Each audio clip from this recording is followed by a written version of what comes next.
Assalamualaikum warahmatullahi wabarakatuh. Perkenalkan, nama saya Cinta Maulida Sandrinaya dengan NPM 2315310081. Kali ini saya akan membahas topik yang sangat penting di dalam dunia bisnis global, yaitu kompensasi dan imbalan internasional.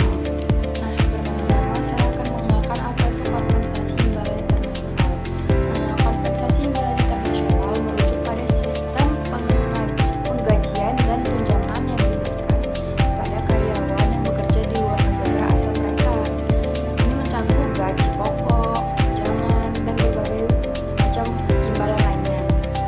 Kenapa itu penting?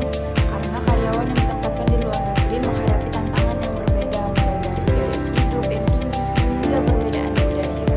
Emang kalau nggak dikasih imbalan, kamu bakal mau kerja? Nah, selanjutnya ada tuh beberapa faktor yang mempengaruhi kompensasi. Yang pertama, contohnya tuh biaya hidup. Perusahaan harus mempertimbangkan biaya hidup di negara tempat karyawan bekerja. Misalnya biaya sewa rumah, makanan, dan transportasi. Terus ada tuh yang namanya pajak.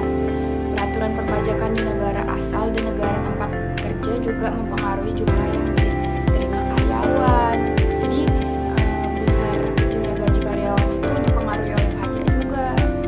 Terus yang ketiga ada namanya tingkat perbedaan budaya. Karyawan mungkin memerlukan tunjangan tambahan untuk menyesuaikan diri dengan budaya baru. Kayak kan beda tuh di budaya asal negara mereka dengan negara tempat mereka bekerja, itu kan budaya beda-beda. Nah, itu tuh mempengaruhi biaya yang dikasih perusahaan kepada karyawannya. Nah, selanjutnya ada beberapa jenis kompensasi yang umum diberikan. Ada 4 tuh. Yang pertama, gaji pokok. Ini adalah jumlah dasar